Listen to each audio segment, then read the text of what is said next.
Next we have number 4, where in the ring AX we have to prove that the Jacobson radical is equal to the nil radical. Recall that the Jacobson radical is by definition the intersection of all the maximal ideals in the ring, and the nil radical as usual is the set of all nilpotent elements which turns out to be an ideal. So let's prove this.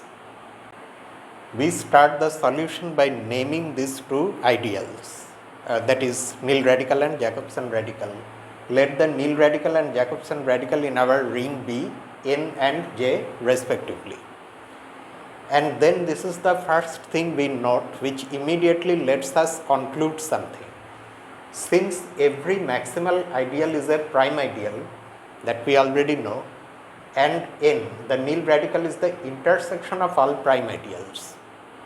This also we know from a previous result. By definition, the nil radical is the set of all nilpotent elements, but it can also be realized as the intersection of all prime ideals. Because of these two things, N is a subset of J. And also, here we are of course using the definition of J as the intersection of all maximal ideals. But it may be a little confusing to understand at once how this inclusion comes. So let us first see that in detail, exactly why this follows from these two things. Let's first see that. Because it's not necessary to show this as a part of the solution, so I am going to put it between two dashed lines. This will separate it from the actual solution. Although if you want, you can show it. Okay. So we start like this. And what are we doing here? We are trying to explain this more clearly. Let P be the collection of all prime ideals in AX and M be the collection of all maximal ideals in AX. Alright. And now we have noted just these two things here. We noted that the nil radical is the intersection of all prime ideals, and by definition the Jacobson radical is the intersection of all the maximal ideals. Let's take any element in the nil radical N. Let it be small a. Then because of this, small a belongs to C for every C belonging to P. In other words, small a belongs to every prime ideal of the ring AX. But we know that the collection of maximal ideals is a subset of the collection of prime ideals, because every maximal ideal is a prime ideal. So that is why if this A is an element in every prime ideal C, in particular this means that A is also inside every maximal ideal, because maximal ideals are also prime. There may be some prime ideals which are not maximal, but because A belongs to every prime ideal, so A in particular belongs to those prime ideals also which are maximal. In other words, A belongs to D for all D belonging to M. But then A belongs to J because J is the intersection of all such D's. So you see that any element in N is also in J. That is how we get this inclusion, that N is a subset of J. Now we need to prove the reverse inclusion as well.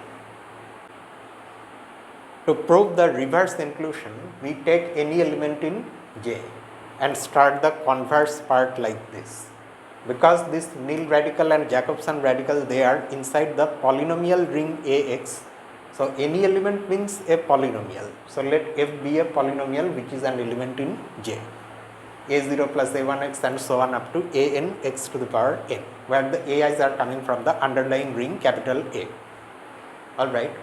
Now you go and see the statement of proposition 19. Proposition 19 tells us that 1 plus xf, which is this polynomial, is then a unit in AX.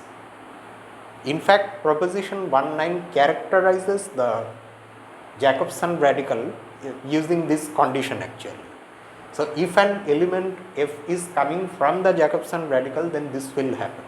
1 plus x times that element f will be a unit in AX. And now what do you think? Where can we go from this place? because you have got the information that a polynomial is a unit, you can use exercise 2 here, where we characterized units, zero divisors, all those things. So we are now going to use that. So by exercise 2a, these coefficients, the ones other than the constant term, are nilpotent, because this is a unit, and in the entire polynomial 1 plus xf is a unit.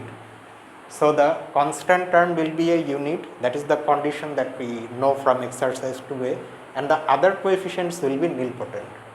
So all these ai's are now nilpotent. But then you go and see to b, where we characterized nilpotent elements in ax. By that part, f then is nilpotent, because these are all the coefficients of f. For the polynomial 1 plus xf, besides the ai's, we also have 1, but for f, these are all the coefficients and all of them are nilpotent. So by part b of this exercise, f itself is nilpotent. That means f belongs to the nil radical. So any element in J is also in N, hence J is also a subset of N.